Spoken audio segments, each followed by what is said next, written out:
This week on the CNET Tech Review, how to make phone calls from your Gmail inbox, a gaming console prize fight rematch, we count down the top 5 movies on Blu-ray, and TiVo's new remote slides its way into our hearts. It's all coming up right now.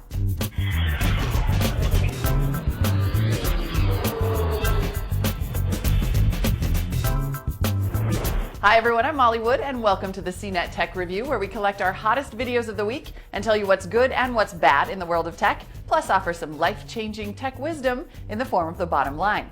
Let's start with the good. First up this week is a brand spanking new TV from Vizio that I want. Here's David Katzmeyer with a few reasons why you may also want to make it the centerpiece of your home entertainment system. I'm David Katzmeyer, Senior Editor at CNET, and this is the Vizio XVT3 SV series. It's the 55-inch version right here. There's also a 47 and a 42 in the series. This review will apply to all the screen sizes. This is Vizio's flagship 2D TV for 2010. It has oodles of features. We'll get to those in a little bit, but I first want to point out Vizio has redesigned this TV. Got rid of that silver speaker bar found on previous models. This one is all black, including the bottom where the speakers are subtly blended in along with the rest of the black. It's also a lot thinner if you look at it from the side. It's about 3 inches deep, which isn't quite as thin as some of those other LED-based LCD TVs out there, but it's still pretty slim. This TV does use LED technology with local dimming. Again, we'll talk about that in the performance section, but feature-wise, the real thing to talk about here is the VIA Vizio Internet Apps System. System includes the usual suspects such as Netflix, Amazon Video On Demand, Vudu. All those things can be streamed live to the TV. There's also a Rhapsody music subscription service which is exclusive to Vizio. It also includes Pandora and a host of other non-streaming apps, including a Wikipedia search. There's Facebook, eBay, and a bunch of other things you can do with this TV, including play games, etc., etc. New apps are downloaded into the bar. You get a little notification icon, which is pretty cool. There's also the bar that appears along the bottom of the screen here. It does also appear over other apps. So for example, you can check out Facebook or write a tweet while you're watching a Netflix stream, which is pretty much exclusive to Vizio as well, that sort of multitasking. The TV has built-in Wi-Fi, so if you don't have Ethernet right at your TV, you can use your Wi-Fi connection. It does work pretty darn well, though we do prefer Ethernet for the most robust connection. The other exclusive to this TV is the remote control that opens up here to have a full QWERTY keyboard, so you can actually type and do search terms and passwords and that sort of stuff a lot easier than you would with a typical TV that requires you to use a virtual keypad in the TV's remote control. So this remote's a real step up for this thing. The TV also has Bluetooth, so you don't have to aim the remote directly at the TV, and it also should interface with some Bluetooth devices such as headphones and some other stuff in the future. Vizio will be adding that functionality. It'll also be adding the functionality to stream from the USB and your home network, although it doesn't do that yet. Most other TVs in this league do. Inputs are extensive on the Vizio. You got 5 total HDMI, 4 on the back and 1 on the side, as well as 1 component video input and a PC input. In terms of other features, the picture settings on this TV are relatively sparse for a very high-end TV. It has a simple 2-point grayscale adjustment, although we found that it has plenty of adjustments for most people and oodles of picture settings. There's actually 9 different picture presets you can play around with. One other cool thing about the picture settings is that it is integrated directly into the app's interface, so you get that nice slick one menu system where everything is pretty much accessible from one button, and it all makes it really easy to find. In our lab test, the Vizio performed very well. It does have nice deep black levels, again thanks to that LED with local dimming technology. It does produce a nice deep shade of black that's especially visible in dark rooms and dark scenes. It does have a little bit of blooming where the light leaks into black areas in some scenes, but that's really not that distracting and relatively rare. Another strength of this TV is the color accuracy. It's accurate both up and down the grayscale in dark and light areas. It also has very good color points and solid saturation, so all told some of the best color we've seen this year.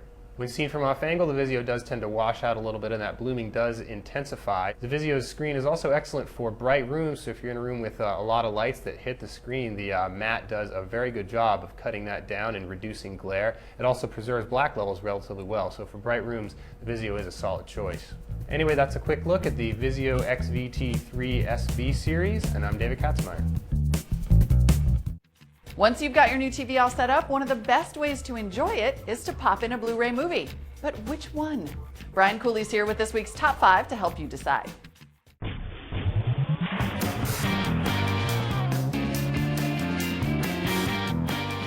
Let's face it, when a Blu-ray disc is a poor transfer, or just a crappy movie to begin with, it really isn't worth the money. I'm Brian Cooley, and in this episode of Top 5, we're going to run down the Blu-ray titles that'll make you glad you decided to buy yet another set of silver discs. These guys are worth it, according to the savvy eyes of CNET's David Carnoy and the home video editors in New York. And they're ranked by sales figures from Amazon.com as of this early August 2010. Number 5 is Close Encounters. It's been 30 years. Wow, that long? That means this is now a bona fide classic. And I need to start getting my prostate checked. Anyway, this 30th edition on Blu-ray includes all 3 Spielberg cuts, has been remastered within an inch of its life, and is going cheap, like $12. Just please, please don't make the sound your ringtone. I said please, didn't I? Thank you. Number 4, Escape from New York. This one was semi-low budget back in '81, so now it doesn't exactly max out the abilities of high definition, but we like that it rescues the tale of New York as a giant supermax prison from the realm of mediocre DVD editions that came before this. And it may be coincidence that the CNET editors who nominated it are based in our New York office, or they're trying to telegraph something to our HR department. Number 3 is Life from the BBC, an incredible HD look at the lengths that living creatures go to evade death, procreate, and obtain nourishment. Sounds like a pretty good weekend to me. Take our tip on this one. Get the original version narrated by Sir David Attenborough, not the US version voiced by Oprah. No offense, though. Number 2, here's an old one. 2001, A Space Odyssey, shot back in 1968. Now, I still don't really understand it, but that doesn't matter. You can score this Blu-ray disc for under $10 and get a really nice transfer, with the only downsides being that it will absolutely kick your TV's ass, especially on black levels, and you'll probably run around at work the next day talking like Hal until someone says, "Stop it." By the way, if you're watching this episode and feeling like some kind of loser for not having a Blu-ray deck, don't. Instat research tells us even out to the year 2013, Blu-ray player sales are still going to lag some 10 million units a year behind standard DVD players. And about 18% of folks in the US say they would like a Blu-ray deck, but that cost still remains a big hurdle, both the cost of the player and buying all those new discs, like our number 1 choice. Our number 1 Blu-ray pick is Avatar. This one needs no introduction. We are actually cool with the 2D version. So good is its visual quality. Perfectly formatted to fill an HD TV screen without bars or any weird ratio mashing. This disc is probably the one you're going to put on to impress your friends with your home theater, if you're that kind of a dork. Just enjoy the movie. By the way, check out our CNET editor's entire list of top 40 Blu-ray discs that this list was pulled from. You can find the link to that at the Top 5 blog. I'm Brian Cooley. Thanks for watching. See you next time. Of course, you can only watch those movies so many times, so you'll need to find something else to do with your big sweet TV, like play video games. Now that the Xbox 360 and the PlayStation 3 have both dropped down a weight class, can the PS3 hold on to its title in a prize fight rematch? Let's check in with Brian Tong and find out.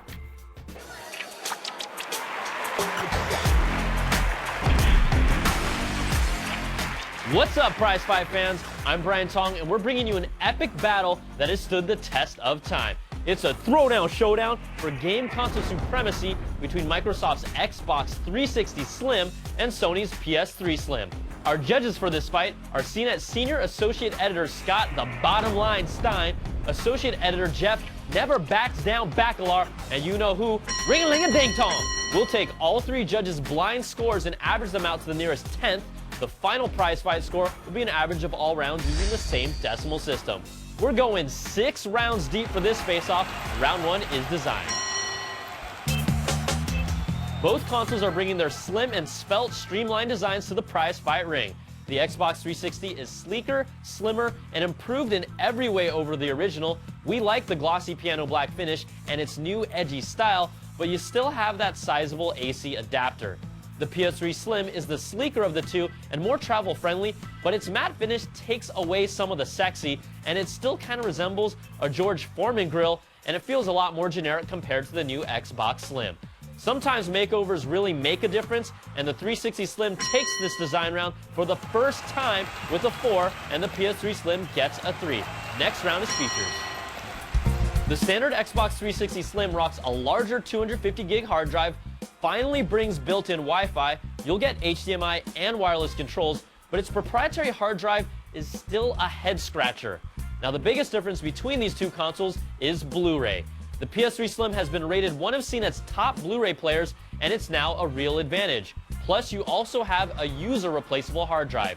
Its 160 gigs gives you a little less storage, it has built-in Wi-Fi, HDMI, and its Bluetooth capability allows you to connect many third-party accessories, including almost any Bluetooth headset.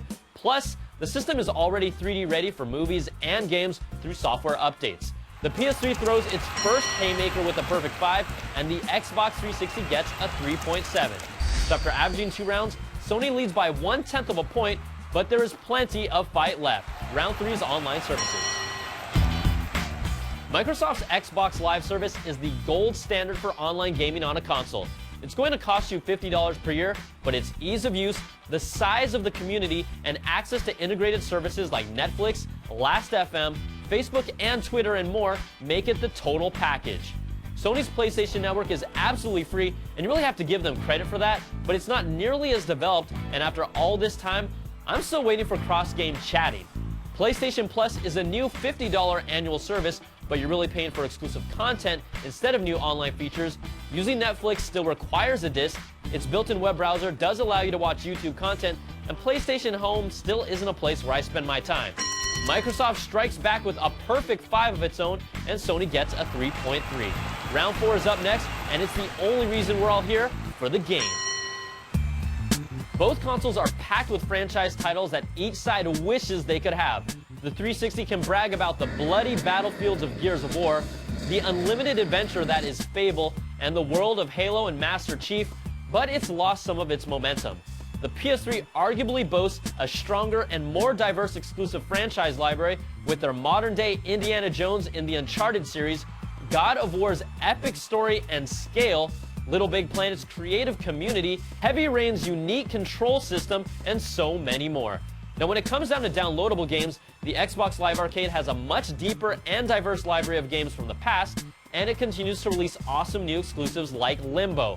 The PlayStation Network isn't on the same level with its downloadable game library, but it can still hold its own with offerings like Flower, but there just aren't enough of them. You can still play most of your original Xbox titles on the 360 Slim, but backwards compatibility on the PS3 Slim is non-existent. Both consoles have games that make each one just as drool-worthy as the other, and the judges call this round a tie at 4 points apiece. So after 4 rounds, the Xbox has taken control, leading by 4/10 of a point, but we've still got 2 more to go. Round 5 is graphics performance. The 360 Elite and PS3 both have titles that showcase their graphical prowess. Even if it's subtle, the 360 Slim has shown to have a slight advantage when comparing the same third-party titles, but then, when it comes to console-exclusive titles, the PS3 really flexes its technical muscle. Now, Jeff and Scott called this round even, but if we're talking about the best graphics available, why don't you sit down and play God of War 3 or Uncharted 2 and show me an Xbox game that can best them? The PS3 gets a slight edge with a 4.3, and the Xbox gets a 4. Now, this is still anyone's prize fight. The 6th and final round that decides it all is value. Both of these consoles are $299 at their entry level, and you guys can argue all you want about who has the better games and who has the better graphics, but when you're talking about value, it really comes down to one thing, and it's the PS3's Blu-ray player that will support 3D content into the future and makes the PS3 Slim more than just a gaming console. And if you want to play online with your Xbox, you'll still have to pay $50 more per year. In the final round, the PS3 Slim gets a perfect 5, and the Xbox 360 gets a 3.7. So let's average out the scores for all 6 rounds, and after a back-and-forth battle where both sides held the lead, we are tied at 4.1 points apiece. Now, you know, we can't walk away like this, and this prize fight has to have a winner, so we're going to break this down by hundredths of a point. So do the math for yourselves, people. But after a 6-round throwdown, the Sony PS3 Slim holds on with a 4.10 to 4.06 in the closest prize fight in CNET history and is your prize fight winner. You can't go wrong with either of these consoles, and if you're lucky enough, get both of them. But Sony's Blu-ray player that used to seem like a gimmick in the past is now the difference maker. I'm Brian Tong, thanks for watching, and we'll catch you guys next time for another prize fight.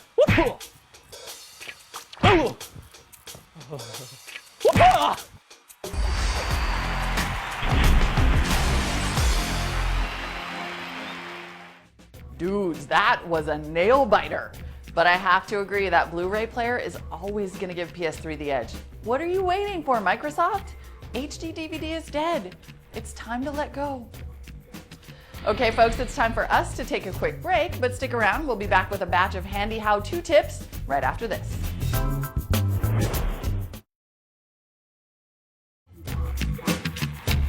Welcome back to the CNET Tech Review, our weekly digest of all things good and bad we've seen here at CNET TV this week.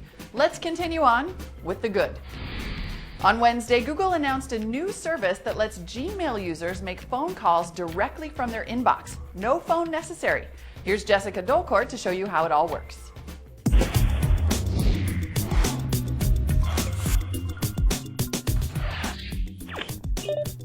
Hello everyone, I'm Jessica Dolcourt with CNET, here to show you how to get started making phone calls from right within gmail.com. If you're a Gmail user in the US, the first thing you do is look to see that the service has been added into your account. Check the left sidebar where your Google Chat app sits and make sure you see the Call Phone link right under your name and status field. After you click it, Google may ask you to install a chat and video plugin first. Just follow the prompts. If the plugin is installed, click that Call Phone link and you'll see a dial pad pop up in the bottom right corner of your screen. Next, start typing the phone number you'd like to call. Since the calling feature is also integrated with your Google address book, you can also type a person's name to search for your caller. We recommend having a headset with a microphone attached to make your calls. If you don't have a mic on your computer or your headset, your callers won't be able to hear you. To check through your call history, just click the tab to the right of the dial pad and scroll through your history of calls. Calls are currently free to the US and Canada, but to make an international call, you'll need to buy credits.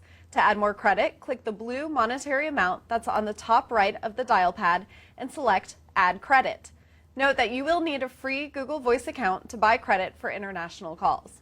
There's more good news. You can also receive calls on your computer, but you will need that Google Voice account to do so.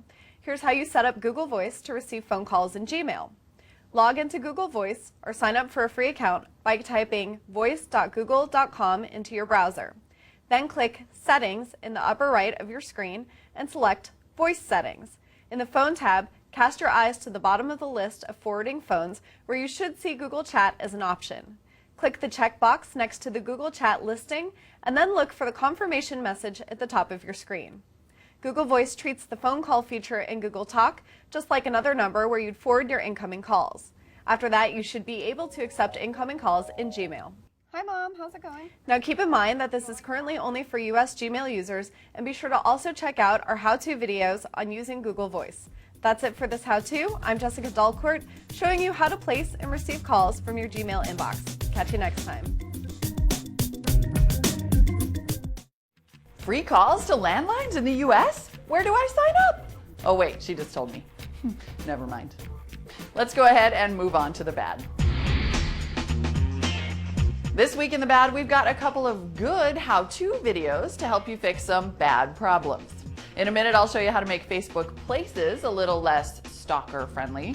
But first, if you've been leaving voicemail messages for Brian Tong and you're wondering why he hasn't been calling you back, he has a pretty good reason.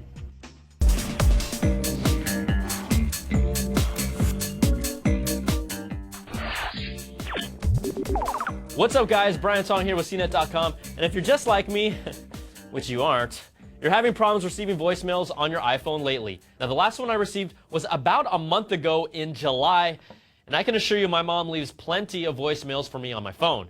Now if you suspect your visual voicemail isn't working, dial into your voicemail directly by holding the number 1 on your dial pad and you'll hear a status update. You have 16 unheard messages.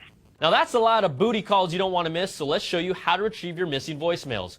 Go into your settings, then General, scroll to the bottom to find Reset, and you'll want to select Reset Network Settings. If you have a passcode lock, which you should, enter it in, press the magic button, and your phone will restart. This method can potentially help if your phone is having trouble accessing network data for things like surfing the web and downloading email or retrieving your voicemails. It will also reset all the Wi-Fi networks your phone automatically connects to, so you'll have to re-enter those passwords as well. If this doesn't work, select the Reset All Settings, which has also worked for me, but you'll have to re-enter things like your iTunes password, but it will not erase any content on your phone. Now let's give it a few moments, and voila, there are my voicemails ready for me to listen to 1 month later. Hey Brian, I've been waiting for half an hour. Where are you? I'll be waiting. I'm Brian Tong with your how-to for retrieving your missing iPhone voicemails. Use it wisely.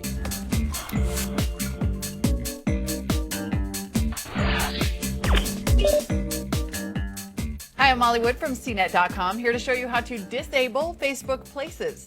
By now, I'm sure you've heard about Places, which lets you share your location with your Facebook friends by checking in when you go somewhere. Not surprisingly, not everyone is a fan. For one thing, you've been opted in by default, which is what Facebook always does. And for another thing, it's possible that your friends could be checking you in Places even if you don't. So let's check into your new Places privacy settings and figure out how to find out what you're broadcasting and how to turn it off. Under Account, click Privacy Settings, and now click Customize Settings down here. You'll see new options for Places I check in, which should be defaulted to friends only. Hey, I mean, at least it's not everyone. Also, there's a checkbox here labeled Include me in People Here Now after I check in. Now in small type, it tells you that your check-in will be visible to both your friends and strangers who happen to be checked in nearby. This box is checked by default, so if you don't want strangers seeing that you're in the restaurant with them, uncheck it. If you don't want to broadcast your location to anyone, next to Places I Check In, click the drop-down menu and choose Customize. Under Custom Privacy, you can click the drop-down again and choose Only Me. And yes, that is way more steps than it should take. Next, make sure your friends aren't broadcasting your location. Under Things Others Share, there's an option that says Friends can check me into Places. Now, on my account, the default was Select One, but some people said that it was enabled by default for them. Either way, you can enable that option, or since we're not actually sure what Select One defaults to, just specifically choose Disable. And there you go. Now, don't get me wrong, I think Facebook Places is a potentially useful and fun feature, but as with all things Facebook does, I just really want them to ask me first. For CNET How To, I'm Molly Wood, and you're welcome. Hey, Facebook, ever heard of opt-in? Why is it that every time you implement a new feature that shares our info with the world, it's up to us to go through the settings with a fine-tooth comb to figure out how to turn it off? Not cool. And now it's time for this week's bottom line. Besides my son and maybe Angry Birds, there are a few things I love in life more than my TiVo. So let me say that I was nearly beside myself when I heard about this latest announcement from TiVo, the Slide Remote. Hi, I'm John Falcone for CNET, and this is the TiVo Slide Remote Control. This remote is specifically designed for use with TiVo Series 3 and Series 4 DVRs. At first glance, it just appears to be a shortened version of the classic TiVo Peanut remote. But, as the name indicates, you can slide open the top to reveal a full QWERTY keyboard. The keyboard comes in handy on a TiVo for doing text searches of upcoming TV shows, movies, and online media. It's far more convenient and faster than using the cumbersome on-screen keyboard for text input, and anyone who's used a smartphone keyboard will find it easy to use. All of the keys on the remote are hard plastic, not the mushy rubber buttons you sometimes find on similar remotes. Keys have a satisfying click when you depress them, and they're spaced far enough apart that even someone with larger fingers won't have trouble typing. The keyboard even has a dedicated 10-digit number pad and a 5-way directional pad for navigating menus. On the top of the remote, we were impressed that TiVo was able to include all of the buttons found on the larger standard remote. All of the keys on the top and on the keyboard are backlit as well. When using open or close, the TiVo slide feels great in your hand, and all the top side buttons are within range, even for those with smaller fingers. Even better than the keyboard and the overall ergonomics of the TiVo slide is the fact that it's a Bluetooth remote. A USB dongle is supplied that fits into your TiVo DVR, and there was, for us anyway, no setup required. It was truly plug and play. Since Bluetooth is an RF or radio frequency technology, that means all of the remote's TiVo control functions work without the need for line of sight, which you'd otherwise need for infrared remotes. In other words, as long as you're within 30 feet of your TiVo, you can control it regardless of where or whether you're pointing the remote directly at it. So go ahead and hide your TiVo away in a cabinet. You'll still be able to control it. Unfortunately, that Bluetooth functionality doesn't extend to other devices that the TiVo slide can control, a TV and an audio receiver.